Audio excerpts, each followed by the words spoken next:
हिंदुस्तान के सियासी चेहरे, गली से लेकर संसद तक, जनता का विश्वास, जनता की आवाज, नेताओं की कहानी, उनकी जुबानी।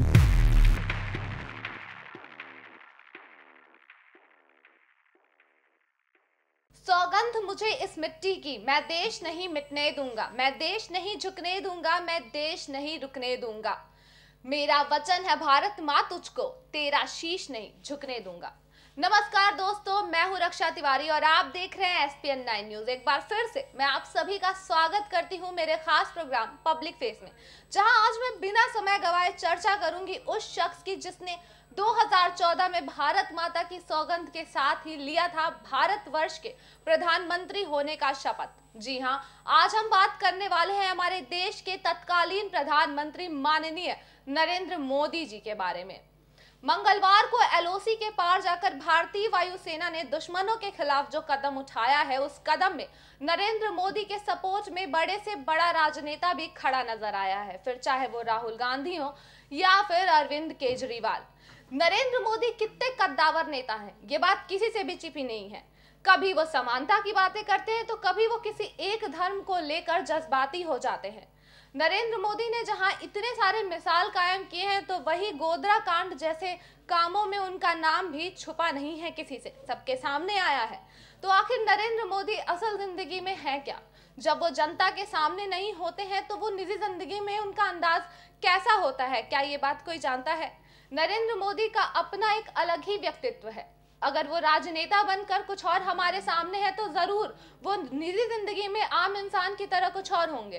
तो आइए आज हम आपको नरेंद्र मोदी की पूरी कहानी बताते हैं कि कैसे एक चाय बेचने वाला इंसान, एक चाय बेचने वाला छोटा सा लड़का इतने बड़े भारतवर्ष को चलाने की कला में इतना निपुण हो गया। पीएम मोदी का ये सफर संघर्ष की एक कहानी है, जिसमें उतार चढ़ाव के साथ ही नरेंद्र मोदी के चरित्र के अलग अलग रूप देखने को मिले हैं। साल 1950 में देश को आजाद हुए 3 साल ही हुए थे और नई भारत की नींव अभी पड़ ही रही थी। इन्हीं दिनों गांधीनगर से 80 किलोमीटर दूर बड़नगर नाम का एक छोटा सा कस्बा था, जिसमें 17 सितंबर 1950 में नरेंद्र मोदी का जन्म हुआ। उनके पिता का दामोदर दास नाम था और उनकी माँ हेराबेन थी। उनका बचपन बड़ी ही गरीबी में गुजरा। उनके पिताजी की चाय की दुकान थी और मोदी अपने पिता की चाय के स्टॉल में उनकी मदद किया करते थे। उनकी माँ दूसरों के घरों में बर्तन साफ किया करती थी।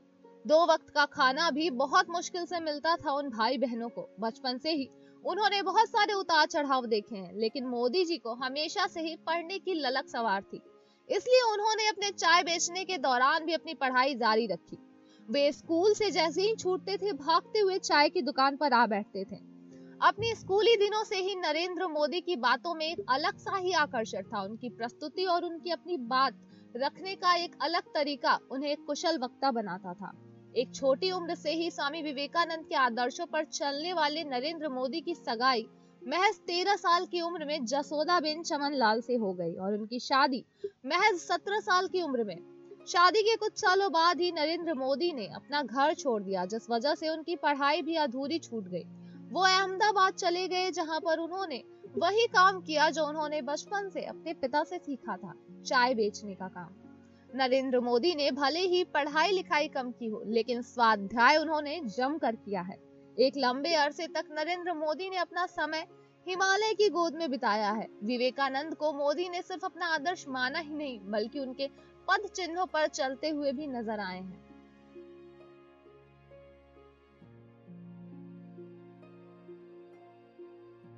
जब मोदी मंच पर जनता के सामने होते हैं तो जनता और शासक के बीच में जो भेदभाव होता है वो बिल्कुल ही मिट जाता है और दिखाई देती है मोदी जी के बातों और जनता की हंसी के बीच की एक खास जुगलबंदी। जब मोदी RSS संघ का हिस्सा थे तो उन्होंने उस संघ की विचारधारा को कुछ इस तरह आत्मसात कर लिया है, कुछ इस तरह उसकी घुट्टी पी है कि उनकी बातों में आज भी इसकी एक झलक साफ साफ दिखाई देती है। आखिर मोदी जी में इतनी गुणवत्ता कहां से आई? मोदी जी का जो चुनावी और जो राजनीतिक पैंतरा है वो इस पर बिल्कुल सटीक बैठता है कि सांप भी मर जाए और लाठी भी न टूटे। उनकी ये नीति हमेशा से ही रही है और कहीं ना कहीं उनके पैंतरों में यही झलक देखने को मिलती है। तो आखिर कहां से आई है उनके अंदर ये निपुणता? आइए हम आपको इसके बारे में भी बताते हैं कि कहां से उन्होंने सीखी है ये राजनीतिक चाल। अहमदाबाद में रहते हुए नरेंद्र मोदी ने आरएसएस संघ वालों से बातचीत शुरू की। वो संघ में जाकर झाड़ू लगाने का काम भी करने लगे। 1975 में लगाई गई इमरजेंसी के दौरान नरेंद्र मोदी को संघ में काम करने का मौका मिला और इस मौके की बदौलत उन्होंने राजनीति में बहुत कुछ सीखा, जिसे देखते हुए एक मामूली सी चाय बेचने वाले और झाड़ू लगाने वाले शख्स को 3 जिलों का संघ प्रचारक बना दिया गया। इसके बाद उनके कदम रुके नहीं। 1987 में नरेंद्र मोदी को गुजरात के बीजेपी का सचिव बना दिया गया, जिसके बाद 2001 में नरेंद्र मोदी गुजरात के मुख्यमंत्री भी बने। शून्य से शिखर तक का सफर तय करने वाले नरेंद्र मोदी में हमेशा से ही एक गंभीर राजनेता बसा है। गुजरात के मुख्यमंत्री पद पर काबिज नरेंद्र मोदी इतने भारी मतों से विजयी होकर देश की कमान संभालेंगे, ये शायद ही किसी ने सोचा था।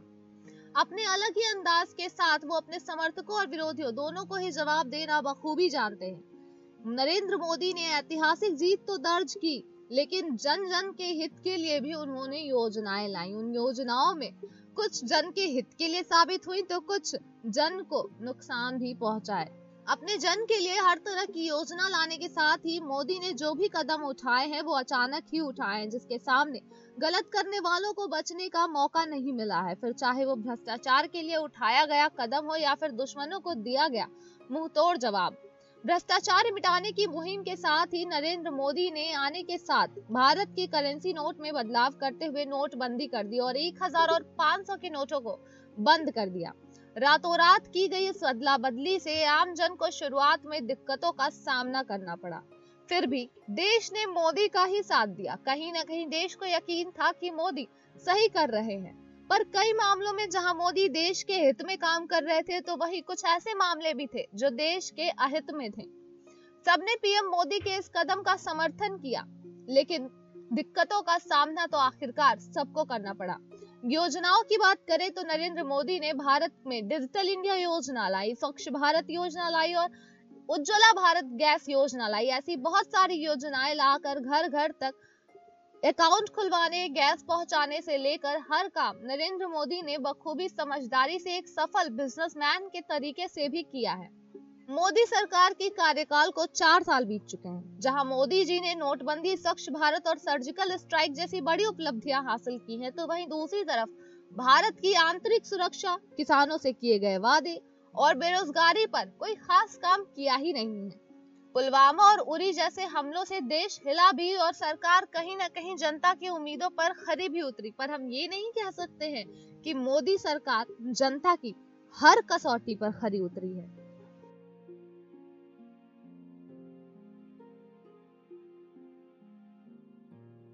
हालांकि दुश्मनों पर किए गए हमलों के जवाब में नरेंद्र मोदी ने जो कदम उठाए हैं वो उनके लिए एक बहुत बड़ी उपलब्धि है। पर जहां नरेंद्र मोदी के नाम पर इतनी सारी उपलब्धियां हैं, वहां उनमें बहुत सारी कमियां भी है। साल 2014 में मोदी सरकार सत्ता में आई थी और सत्ता में आने के बाद मोदी जी ने 2 करोड़ रोजगार देने का वादा भी किया था, लेकिन रोजगार उन्होंने उतने नहीं दिए जितना उन्होंने वादा किया था। उसके साथ ही किसान भी मोदी जी से काफी नाखुश है। किसानों की भी जो उम्मीद थी वो कहीं ना कहीं पूरी नहीं हुई है। मोदी जी ने हर एक सुरक्षा पर तो ध्यान दिया, लेकिन आंतरिक सुरक्षा ही भूल गए। उन्होंने भारत की आंतरिक सुरक्षा और माओवादियों के संबंध में कोई भी ठोस कदम नहीं उठाया है। लोकसभा चुनाव 2019 सर पर है और ऐसे में एयर स्ट्राइक द्वारा उठाया गया ये कदम, जो मोदी जी ने एयर स्ट्राइक किया है, ये उनके पक्ष में हो सकता है। एक बार फिर से जनता मोदी लहर में डूब चुकी है और जनता मोदी के नारे लगा रही है, जो उनके लिए काफी सही साबित हो सकता है और उनके लिए एक पॉजिटिव गेम भी खेल सकता है। लेकिन जो विपक्षी नेता है वो अब खुलकर साफ साफ शब्दों में मोदी जी के अगेंस्ट कुछ भी बोलते नहीं नजर आ रहे हैं। बस और बस वो कांग्रेचुलेशन देते नजर आ रहे हैं और देशवासियों को बधाइयां देते हुए नजर आ रहे हैं। तो क्या एक बार फिर से इस चुनाव के बाद मोदी लहर आने वाली है? क्या फिर से एक बार फिर से आने वाली है मोदी सरकार?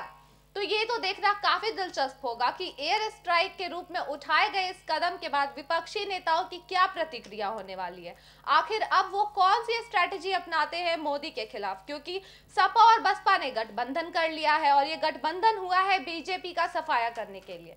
पर जो कदम उठाया गया है उससे बीजेपी का सफाया होगा या नहीं, ये देखना काफी दिलचस्प होगा, क्योंकि देशवासी अब कहीं ना कहीं मोदी लहर में फिर से डूबते नजर आ रहे हैं और ये कहते नजर आ रहे हैं कि हमारा देश सुरक्षित हाथों में है। जब जब हम पर हमला हुआ है तब तब दुश्मनों के घर में जाकर जवाब दिया गया है।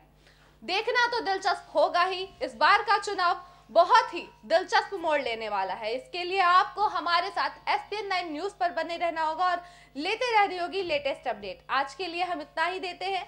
हम फिर से लेते हैं इजाजत और आएंगे एक खास पेशकश के साथ, एक खास चेहरे की कहानी लेकर। तब तक के लिए जय हिंद।